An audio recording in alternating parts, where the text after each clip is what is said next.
Selamat datang ke channel Cik Genas.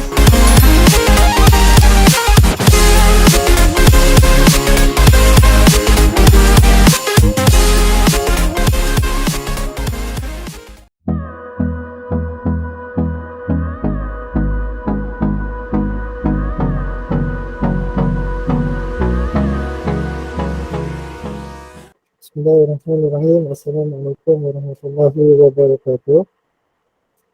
Untuk hari ini, insyaAllah kita akan masuk kepada tajuk bab yang pertama untuk mata pelajaran geografi tingkatan 1. Okey, terlebih dahulu saya nak maklumkan beberapa perkara berkenaan dengan peraturan dan juga tata cara semasa anda melakukan kelas PDPR bersama saya. Okey. Pertama sekali, minta bantuan nanti untuk sesi yang akan datang. Nanti seorang ketua untuk memimpin bacaan doa. Itu yang pertama. Benar cari seorang untuk memimpin bacaan doa setiap kali PDPR berlangsung. Yang kedua,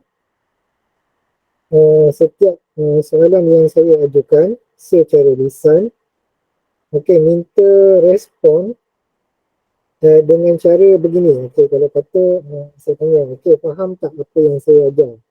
Faham tak apa yang saya sampaikan? Jadi awak semua respon dengan cara gunakan fungsi raise your hand. Boleh faham tu? Ni soalan ni. Boleh faham tu? Minta tolong respon. Nak tengok? Tanya. Terima kasih. Baik. Terima kasih semua. Kalau setakat ini itu dahulu untuk permulaan. Yang ketiganya, minta tolong jangan lupa isikan kehadiran secara atas talian. Sebab saya akan kira anda punya kehadiran, hadir ataupun tidak hadir. Ni kalau yang tak hadir ni, tak pasti lah ni. Hadir kenapa? Konten ke, hidup ke, maknanya bulan puasa kan. Baik. InsyaAllah kita mulakanlah sesi kelas kita pada tengah hari ini dengan bacaan doa. Siapa nak baca? Semua perempuan ada dah baca kan? Tak apa. Bismillahirrahmanirrahim. Allahumma ftah alaina hikmataka wa anshur alaina min khazain rahmatika ya arhamar. Baik, untuk hari ini kita masuk kepada tajuk yang pertama, iaitu bab 1, arah. Boleh tak minta tolong respon daripada semua? Tingkatan 1 ni sebab saya tak pasti masa sekolah rendah awak dah pernah diajar untuk menggunakan fungsi-fungsi yang ada dekat dalam Google Meet. Saya nak tanya, tahu tak penggunaan untuk poll? Boleh tak tolong respon? Kalau tahu, tolong raise your hand. Fungsi poll dekat dalam Google Meet. Maksudnya kalau saya ada nak tanyakan soalan, saya bina soalan dan anda jawab melalui ruangan poll. Kalau tak pernah guna, tolong nyatakan dekat ruangan chat. Saya tak pernah guna cikgu, tak ada masalah. Kita akan cuba belajar. Masa ni semua dah pernah pakai baik. Terima kasih. Bagus. Maksudnya tak perlulah saya terangkan baik. Nanti sewaktu dekat dalam sesi PDPR, sekiranya kita menggunakan pelantar Google Meet untuk belajar, kalau saya kata tolong jawab dekat ruangan poll, maka anda semua tolong bagi kerjasama untuk tengok ruangan poll tu, jawab soalan yang diajukan. Soalan dia simple-simple je, jangan risau. Dan saya lebih kepada, saya ingin melihat adakah sesi PDPR kita ataupun sesi pembelajaran kita mencapai objektif yang telah pun ditetapkan. Maksudnya kalau katalah misalnya hari ini kita akan belajar berkenaan dengan arah. Dalam mata pelajaran geografi, arah ni terbahagi kepada berapa? Nanti kita akan belajar. Jadi mungkin sekali soalan tu akan diajukan dengan cara berapakah bilangan arah mata angin yang terdapat pada kedudukan ataupun pada kompas. Jadi pilihan jawapan tu dah ada, anda hanya pilih saja. Itu saja. Mungkin juga saya akan minta untuk maklum balas berkenaan dengan sesi kelas kita pada hari ini. Okay, setelah kita dah habis kelas, okay, saya akan tanya, adakah anda telah memahami apa yang telah kita pelajari pada hari ini? Okay, jadi saya akan berikan pilihan sama ada ya ataupun tidak, dan juga memerlukan bimbingan yang selanjutnya. Maksudnya mungkin dia belajar hari ini, cuma mungkin tak berapa nak faham dan perlukan lanjutan daripada pembelajaran hari itu. Mungkin dia tak berapa faham beberapa part dan sebagainya dan memerlukan bimbingan. Tak ada masalah. Just nyatakan, nanti insyaAllah saya akan cuba huraikan kembali untuk kelas semasa kelas ataupun mungkin untuk kelas sesi yang berikutnya. Okey, jelas semua ya? Boleh faham? Tolong raise your hand. Okey, baik. Terima kasih semua atas respon. Okey, kita akan mulakan kelas kita. Yang pertamanya, saya nak cuba gunakan ilmu pengetahuan anda semua. Okey, untuk set industri, sebelum kita nak belajar berkenaan dengan arah, boleh tak sesiapa cuba tolong respon, boleh secara lisan, boleh secara bertulis, apakah yang anda faham dengan maksud arah. Jangan buka buku lagi. Cuba respon secara spontan. Apa yang dia faham dengan maksud arah? Silakan. Ada tak yang nak respon ni? Ni saya bercakap seorang-seorang ni. Arah mata angin. Ya, arah mata angin. Arah. Apa yang anda faham dengan arah? Apa maksud arah?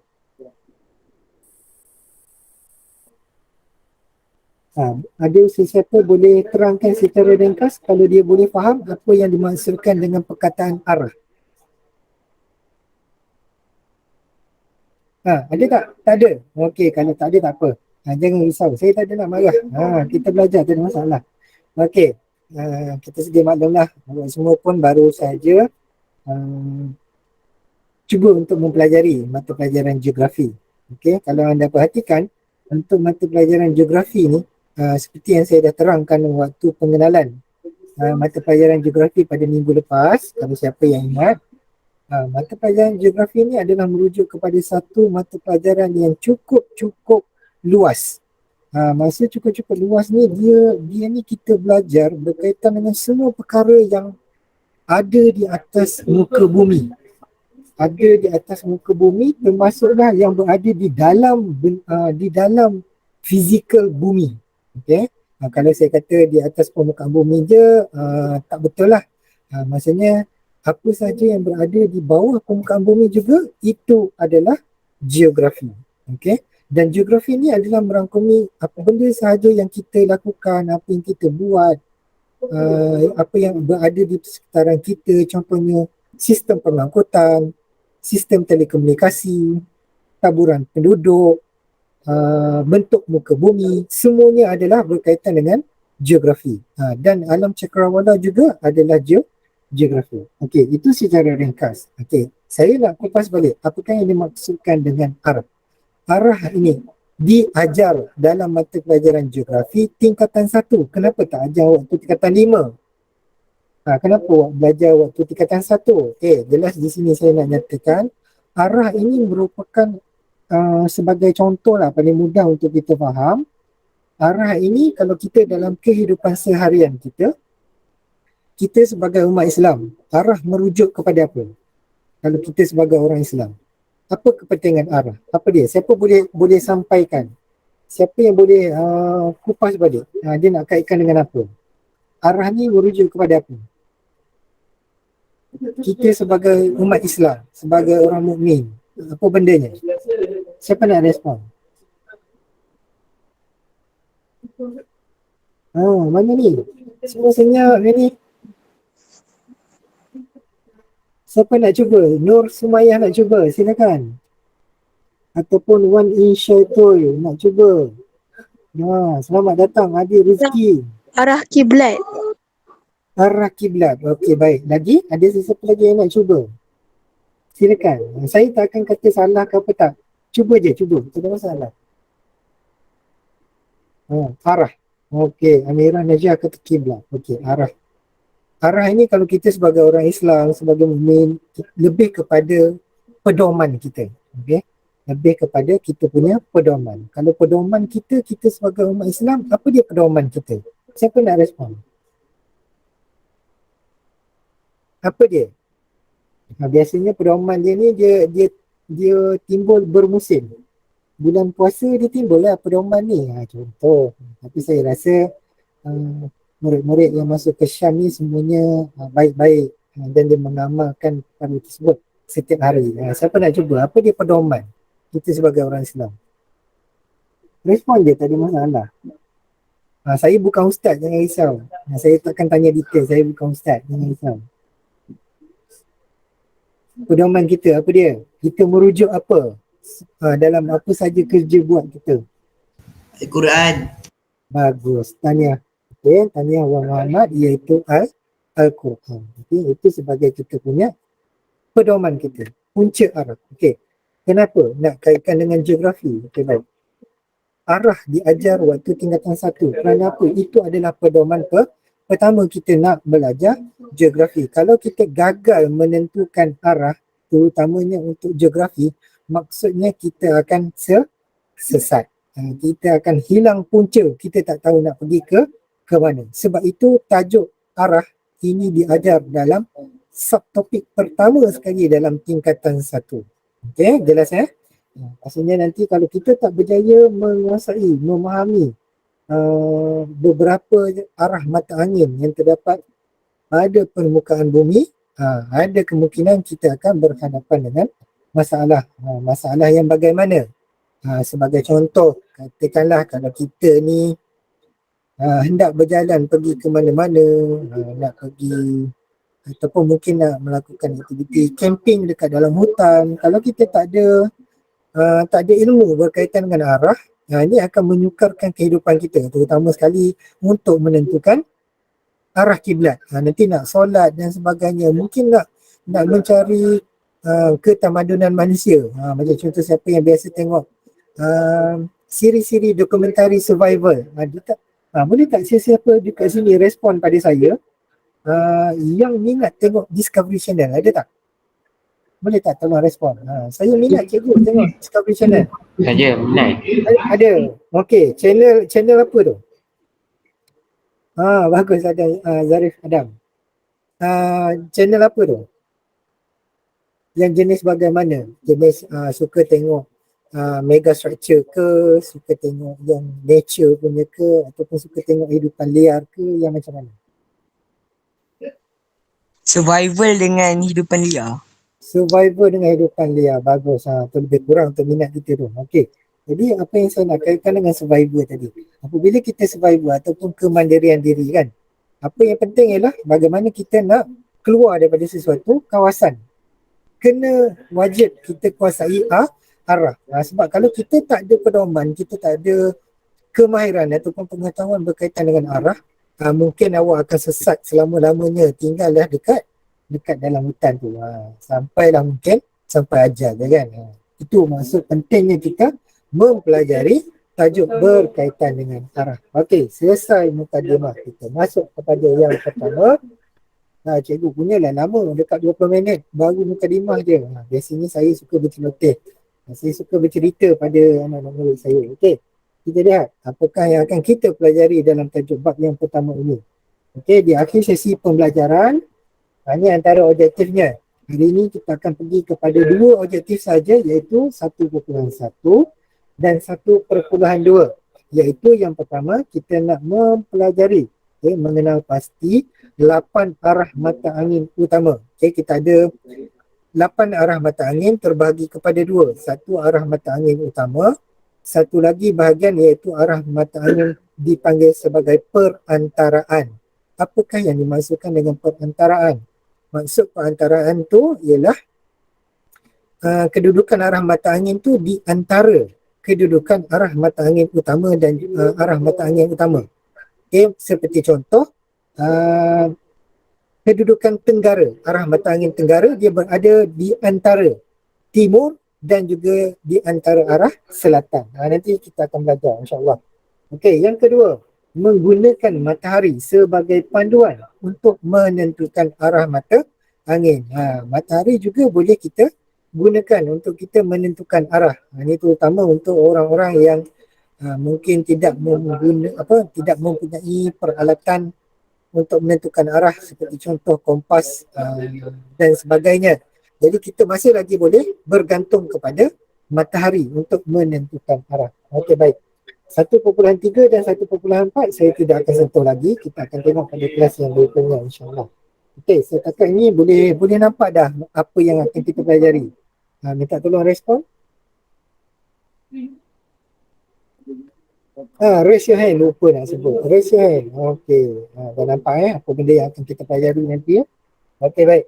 Kita terus kepada yang seterusnya. Okey, untuk senarai kandungan ni nanti kita akan pula untuk kelas yang fizikal dia. Okay, arah mata angin. Inilah dia. Okey, yang mana arah mata angin ni lebih senang kita tentukan sekiranya kita ada kompas.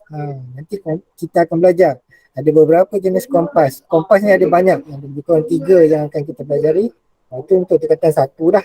Tapi dalam kehidupan seharian kita sebenarnya ada banyak lagi jenis-jenis kompas. Cuma dalam tingkatan 1 akan belajar 3 jenis kompas.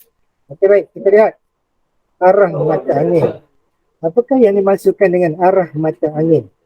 Arah merujuk kepada hala tuju sesuatu tempat dari suatu tempat yang lain. Sebagai contoh, sebagai contoh apa dia yang dimaksudkan dengan arah? Yang senang lah, yang kita nak faham. Kalau macam contoh, awak berada di rumah, berada di rumah sekarang ni.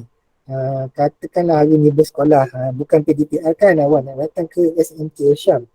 Okey. Ke mana ke arah yang perlu anda tuju? Saya nak tanya respon sekejap. Kemungkinan perkara ni awak dah belajar waktu sekolah rendah dulu. Pernah tak gunakan fungsi Google Map? Siapa boleh respon? Pernah tak anda menggunakan fungsi Google Map? Siapa boleh respon? Pernah tak pakai Google Map? Okey, bagus. Orang Muhammad Nizam pernah, Zarif Adam pernah. Gunakan untuk apa? Untuk pergi ke sesuatu tempat. Untuk pergi ke sesuatu tempat. Okey, yang lain-lain macam mana? Kita ada dekat 20 orang ni.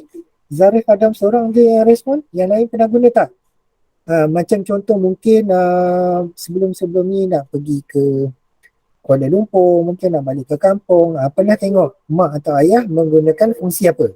Siapa tahu? Biasanya mesti gunalah nak tahu arah ataupun tempat yang nak dituju tu. Biasanya mereka menggunakan apa?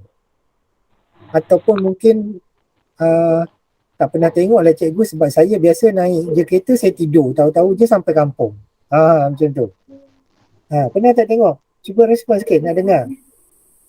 Apakah aplikasi yang mak ataupun ayah gunakan untuk menentukan arah sesuatu tempat? Kompas. Wah. Pakai kompas sambil bawa kereta. Ada lagi tak? Pernah tak tengok mereka gunakan aplikasi pada Google telefon Map. bimbit? Waze. Bagus. Ya, gunakan Google Map ataupun gunakan Waze. Itu adalah salah satu peranti moden. Salah satu peranti moden yang wujud sekarang ini menggantikan kompas. Kalau dulu-dulu orang nak tentukan arah menggunakan kompas. Lepas tu satu lagi terpaksa pegang peta. Ini kena tahu orang dulu-dulu macam mana nak tentukan arah. Mereka menggunakan peta. Sehelai peta, kemudian ada satu kompas. Jadi bila dia nak tentukan arah sesuatu jalan ataupun tempat, sebagai contoh, mereka akan merujuk kompas. Kemudian dia akan petakan pada peta tersebut. Tapi sekarang kerana kemajuan yang ada, kerana adanya teknologi yang canggih, maka kedua-dua peralatan tersebut telah pun dinaik taraf ataupun dimajukan menjadi aplikasi. Yang mana kalau kita lihat banyak kelebihan dia, iaitu apa? Kalau macam contoh kita gunakan Waze, kita gunakan Google Map, kita hanya pegang telefon bimbit saja. Telefon bimbit kita kecil saja, betul tak? Jadi peta dunia pun boleh masuk dekat dalam telefon bimbit. Awak cuba bayangkan kalau orang-orang zaman dahulu seperti mana kita lihat sejarah bagaimana peta dunia dilukis oleh Christopher Columbus yang menaiki kapal tu merantau ke seluruh dunia untuk melukis, memetakan peta dunia. Jadi cukup rumit dan susah dan sukar. Macam juga kita nak lukis peta, macam contoh peta Semenanjung Malaysia dan juga Sabah Sarawak, cukup sukar. Tetapi dengan adanya aplikasi ini, kita hanya apa yang berlaku, kita hanya tekan terus ke keluar. Macam contoh nak pergi ke Melaka, nak pergi ke Kuala Lumpur, kita hanya tekan sahaja Waze kan, terus dia tunjuk jalan. Kalau macam berlaku kesesakan lalu lintas, terus dia ada alternatif jalan-jalan lain yang memudahkan kita untuk menuju ke destinasi. Okey, baik. Boleh faham sekarang? Faham. Okey, Alhamdulillah. Maksudnya tadi anda pun dah berjaya menyatakan beberapa contoh cara untuk menentukan arah dengan betul. Okey, tahniah semua. Okey, kita lihat yang seterusnya. Terdapat 4 arah mata angin utama. Okey, terdapat 4 arah mata angin utama, iaitu utara, selatan, timur dan juga barat. Okey, ini arah mata angin utama. Perlu saya jelaskan kerana walaupun diulang berulang-ulang kali dalam kelas, sewaktu buat latihan, tetapi masih lagi ramai yang gagal untuk ingat arah mata angin ini dengan baik. Terutamanya kalau bila buat ujian, bila buat peperiksaan, arah mata angin ni semua silap. Dia silap tanda. Yang dia tahunya satu je. Biasanya arah utara. Okey, kemudian kita lihat.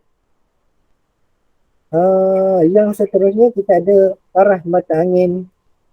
Ni dia detailkan lah. Okay, kita lihat. Dia punya perincian.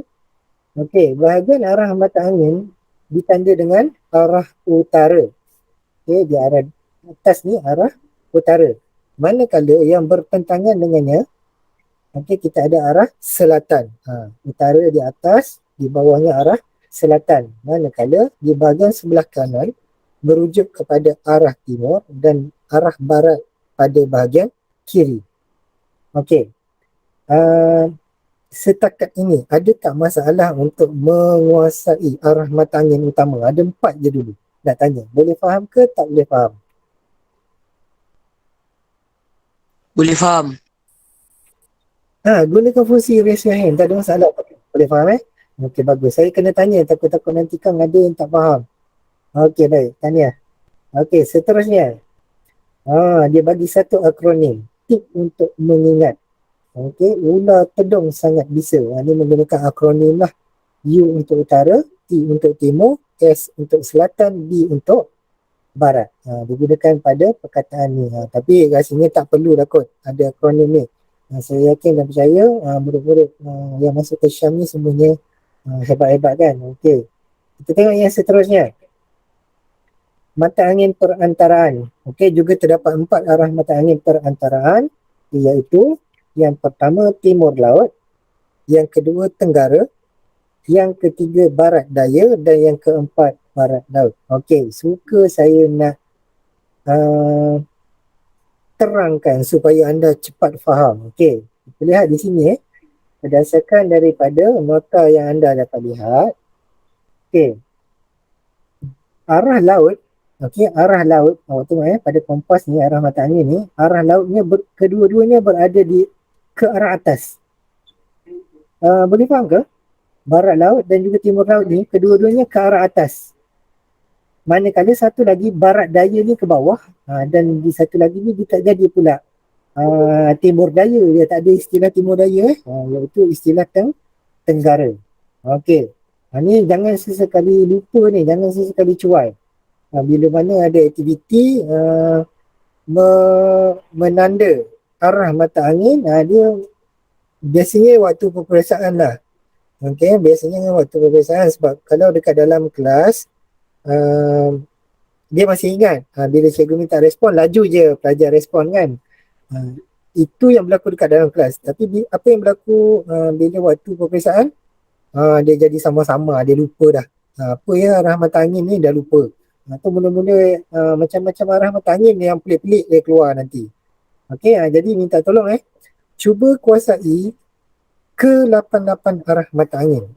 Okey, cuba kuasai ke-88 arah mata angin ini dengan baik. Okey, seterusnya kita hendak menentukan arah objek berdasarkan arah mata angin. Okey, kita nak menentukan objek berdasarkan arah mata angin. Okey, berpandukan contoh yang diberikan.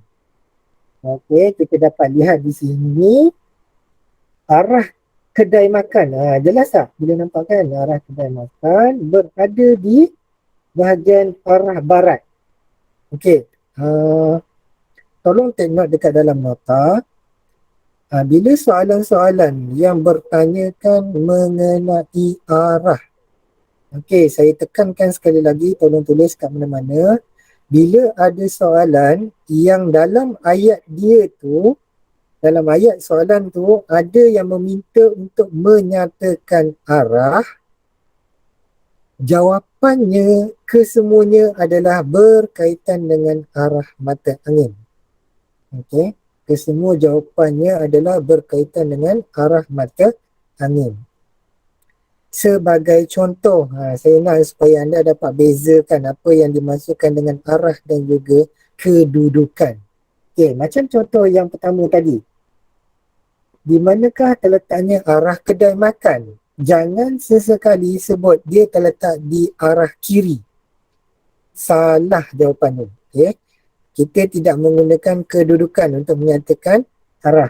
Kita tak kata okey dia berada di sebelah kiri. Tidak. Bila soalan berkaitan dengan arah, kita kena dalam kepala terus imagine arah adalah berkaitan dengan mata angin. Okey, jadi kedudukan untuk kedai makan terletak di arah barat.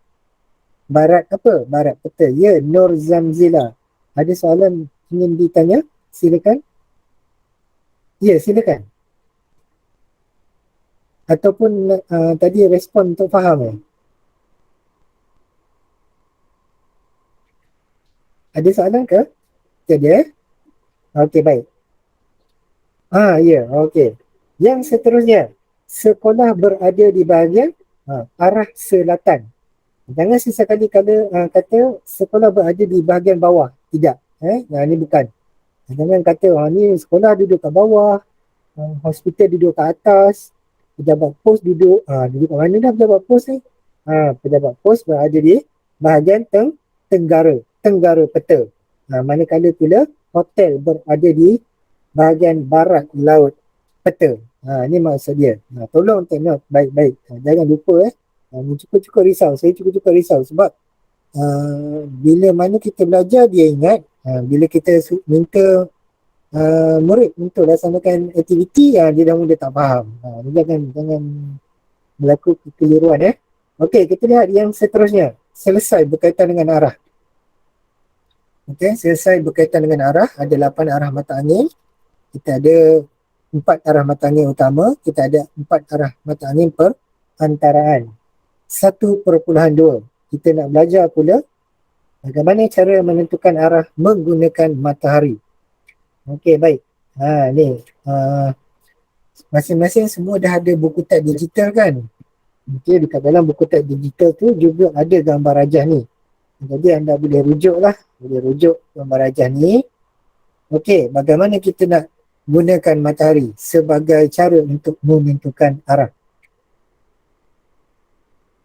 Okey, salah satu kaedahnya ialah kita menggunakan arah matahari terbit dan juga arah matahari terbenam.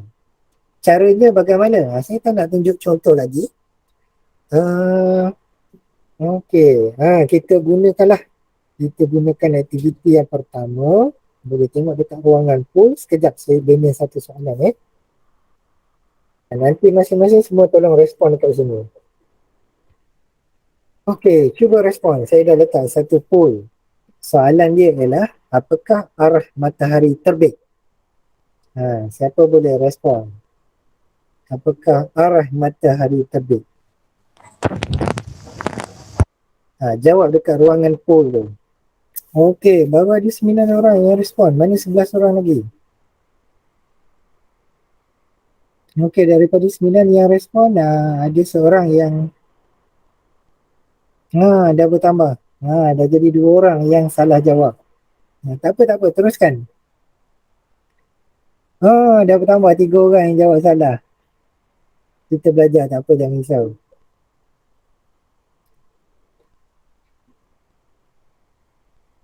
Okey, bila saya dah tegur tu, masing-masing dah tak berani nak jawab dah. Okey, mana lagi? 7 orang ni. Ada lagi ke ni? Tak ada. Okey. Respon untuk soalan yang pertama. Saya nak tengok anda respon pula untuk soalan yang kedua. Cuba tengok dekat bawah tu. Cuba tengok dekat ruangan bawah tu. Dah ada satu lagi soalan. Apakah arah kiblat? Tolong respon dulu tu. Saya nak tengok anda punya kemahiran. Selama hari ni dah solat 13 tahun dah solat. Ke manakah arah kiblat kita? Soalan satu tadi kita terhenti dengan 13 orang saja yang respon. Okey, untuk soalan yang kedua. Apakah arah kiblat? Okey, menarik. Banyak pilihan jawapannya. Okey, baru ada 3 orang yang respon. Mana lagi? Okey, semakin menarik. Semua arah ada nampaknya. Okey, ini memerlukan pembacaan yang selanjutnya ni. Takut saya tengok ni. Okey, dah ada 8 orang yang respon. Okey, ada yang respon arah kiblat arah utara. Ada yang respon arah kiblat arah selatan. Arah barat pun ada. Mana satu ke arah kiblat?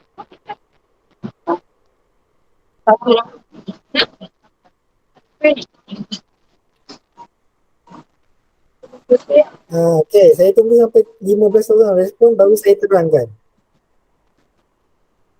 Okey, 11 orang. Okey, lagi 4 orang respon.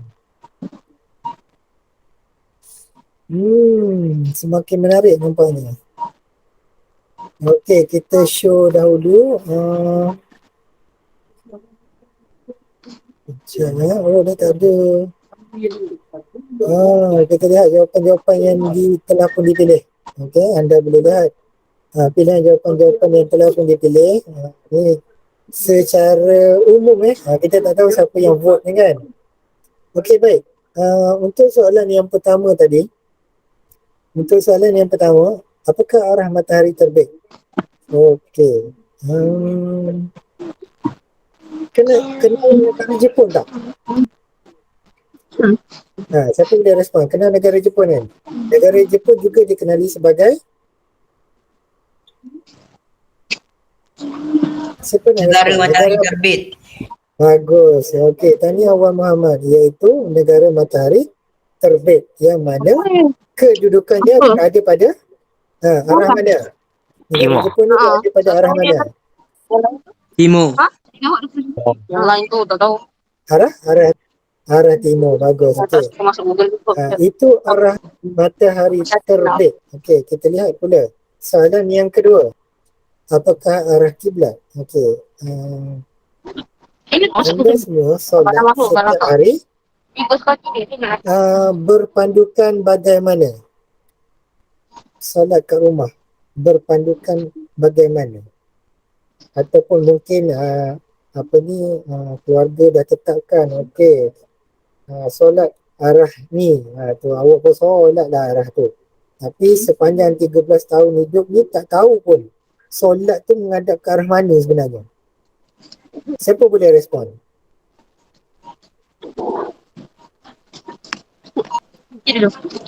Ada yang boleh respon? Okey. Nanti saya terpaksa mute kawan kita ni Okey. Saya terangkan di sini. Kita solat menghadap ke arah kiblat, yang mana kiblat ini terletak pada kedudukan siapa nak respon? Ini sangat menarik ni sebab pilihan jawapan ni pelbagai. Utara ada, selatan ada, tapi timur tak ada siapa yang pilih. Bagus. kemudian kita ada barat. Ada 3 arah. Ni kalau ada 3 arah ni, matahari terbit dan juga terbenam ni, dah lama kiamat ni. Okey, okey. Awak kena tahu. Arah matahari terbenam adalah arah barat.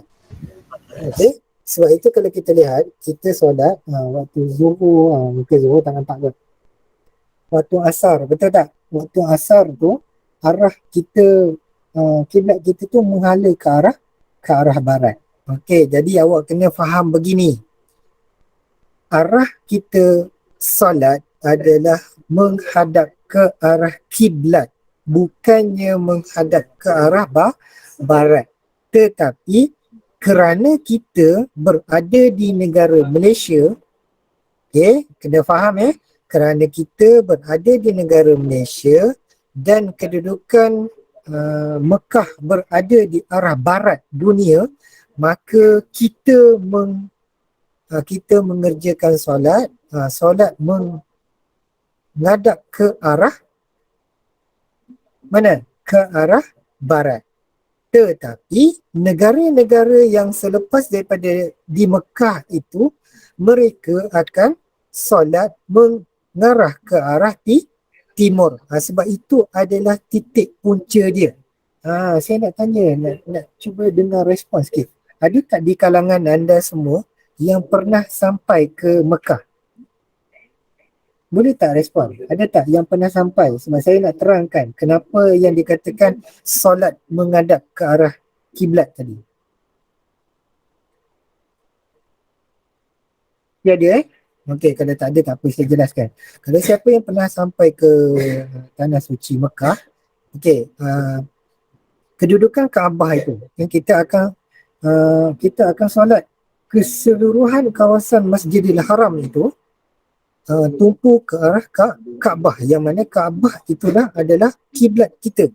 Jadi awak duduklah di penjuru mana sekalipun dekat dalam Masjidil Haram ataupun mana-mana bangunan, semuanya adalah menghadap ke arah kiblat.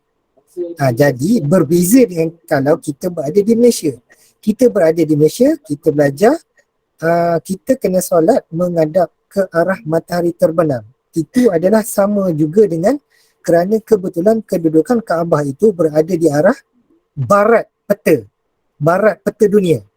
Boleh faham nanti tak apa, nanti sampai satu masa nanti kalau kita dah dapat bersemuka, saya akan tunjukkan pada fizikal dia supaya anda lebih faham. Okey, jadi di sini untuk jawapan untuk jawapan kita yang berada di Malaysia, arah kiblat adalah arah barat, bersamaan juga dengan arah matahari terbenam. Okey, boleh jelas kalau jelas tolong raise your hand. Saya risau ni sebab ramai yang begitu banyak pilihan jawapan dia. Yang paling menakutkan ialah 7 orang memilih jawapan arah utara sebagai arah kiblat. Ni mana? Ni kena tanya balik dia belajar dengan mazhab mana ni. Okey. Baik, kita tengok yang seterusnya. Tangan kanan ni menggunakan kaedah untuk menentukan matahari, menggunakan arah mata angin, menggunakan matahari menentukan arah mata angin. Okey, yang pertamanya, tangan kanan kita menunjukkan ke arah matahari terbit. Matahari terbit ni waktu bila? Siapa boleh respon? Matahari terbit pada waktu pagi. Matahari terbenam pada waktu petang. Okey, kita lihat diagram ataupun gambar rajah ni. Diberikan pula tangan kiri pula menunjukkan arah matahari tenggelam, iaitu arah barat. Nanti kita akan tengok aktiviti yang seterusnya. Bahagian hadapan tu merujuk kepada bahagian apa badan? Siapa boleh respon? Cuba respon. Kalau tadi tangan kanan dia kata arah timur, tangan kiri dia menghadap ke arah barat, maka muka dia tu mengarah ke mana? Utara. Okey, bagus. Iaitu mukanya menunjukkan ke arah utara. Manakala bahagian belakang dia, bahagian belakang kepala adalah merujuk ke bahagian arah selatan. Ini cara kita nak tengok arah. Kalau katalah contoh, kita ketiadaan kompas. Ini mungkin awak pernah melakukan, saya nak tanyalah, awak dah naik sampai sekolah menengah ni, waktu sekolah rendah dulu pernah sertai perkemahan tak? Pernah tak sekolah buat perkemahan dan awak pernah tak terlibat? Boleh tak respon? Tak pernah masing-masing tak pernah berkemah. Okey, tak apa. Okey, jadi biasanya apa ni, menentukan arah ni biasanya akan dilakukan sewaktu kita Dengan cikgu. pernah Zarif pernah pergi perkemahan Pernah. Okey. Benar. Okey, bagus. Maknanya maksudnya di sini ada kelebihan sikit lah. Mungkin untuk orang yang dah pernah pergi melakukan aktiviti perkemahan. Jadi dia juga mungkin dah pernah belajar cara menentukan arah. Terutama sekali nak tentukan arah apa. Nak bentang sejadah kan, nak solat. Okey, waktu dekat mungkin dekat dalam hutan, mungkin dekat gunakan waktu darurat, terpaksa berhentikan kenderaan dekat lebuh raya dan sebagainya. Okey, itu antara contohnya lah.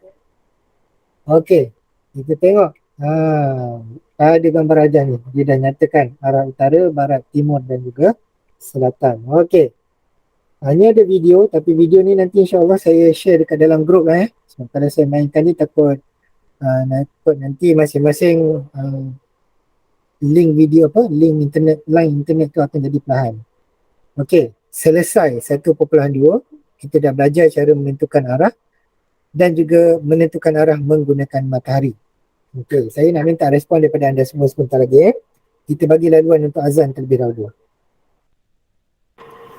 Okey, dah selesai azan. Okey, minta tolong tengok bahagian ruangan pool. Saya ada bertanyakan soalan berkaitan dengan apa yang kita dah pelajari pada hari ini. Okey, kita dah sampai penutup lah. Hari ini tak boleh belajar banyak-banyak. Okay, kita dah belajar dahulu pengenalan kepada geografi ni dan kita dah tengok berkaitan dengan tajuk bab yang pertama iaitu arah. Okey, minta kerjasama semua untuk tolong respon pada ruangan poll yang telah pun saya letakkan.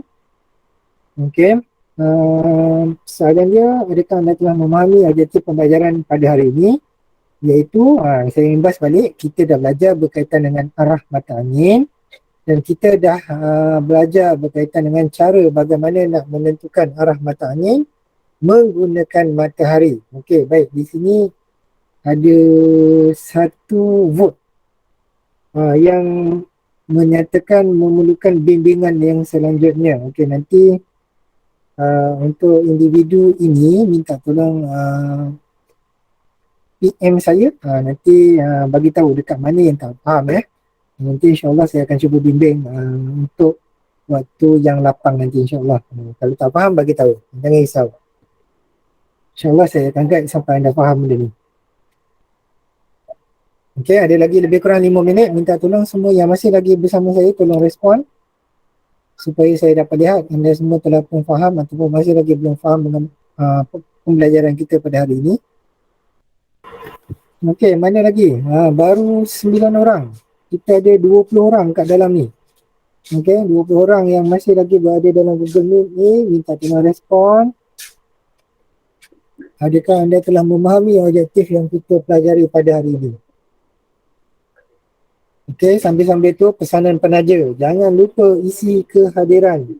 Tengok dekat ruangan grup Telegram, klik pada pautan kehadiran, isikan kehadiran. Saya akan pantau anda punya kehadiran ataupun kita tengoklah kalau tak tunjuk mungkin dia tak mengaku dia dah isi ataupun belum. Jadi kita tengok siapa yang dah isi, siapa yang belum isi.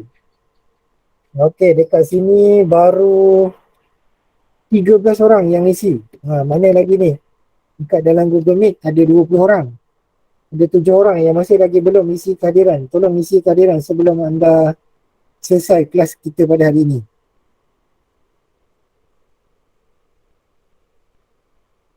Okey, boleh semak. Saya paparkan nama-nama yang dah pun isi. Anda boleh rujuk dekat situ. Dah isi ke belum? Lupa pula. Dah isi ke belum tu saya tunjuk. Check balik. Ada tak nama? Tak nampak. Tak nampak tak apa. Kita besarkan lagi. Nampak lah kan nama masing-masing kan. Ni kalau tak nampak lagi ni, tak tahu nak kata apa. Okey, 16 orang. 34 orang lagi. Masih lagi belum mengisi kehadiran. Okey, sebelum kita akhiri sesi kelas kita pada hari ini, saya buka kepada sebarang soalan. Kalau ada nak tanya apa-apa, silakan. 3 minit. Silakan. Okey, daripada data kelahiran ni, Naufal ada isi 2 kali. Okey, nanti saya akan padamkan yang pengisian yang pertama tu. Okey, nampaknya lebih kurang jumlah bilangan yang ni je lah nanti saya kena semak balik. Mana pergi lagi kelas Islam berapa orang? Semua 26 kan? Okey, lagi 6 orang ni yang tidak hadir ni. Okey, saya kena buat aturan. Okey, baik. Ada nak tanya apa-apa? Tak ada? Okey, kalau tak ada apa-apa, saya rasa saya berhenti dulu untuk beri laluan anda nak sambung kepada sesi kelas yang seterusnya. Okey, baik. InsyaAllah kita jumpa lagi pada hari Khamis nanti insyaAllah. Okey. Kita tutup sesi perjumpaan kita pada hari ini dengan tasbih kafarah dan juga surah Al-Nas. Subhanallahi wa bihamdihi asyhadu an la ilaha illa anta astaghfiruka wa atubu ilaik. Bismillahirrahmanirrahim. Wa nas'alul insana lafi rizq wal ladzina amanu wa amilus solihati wa tawassaw bil haqqi wa tawassaw bis sabr. Okay, Assalamualaikum warahmatullahi wabarakatuh. Terima kasih semua atas kehadiran pada hari ini. InsyaAllah kita jumpa pada hari Khamis nanti. Terima kasih cikgu. Terima kasih, Cikgu. Terima kasih, Cikgu. Terima kasih, Cikgu. Cikgu, bye. Sama-sama. Cikgu. Ya, bye. Sama-sama.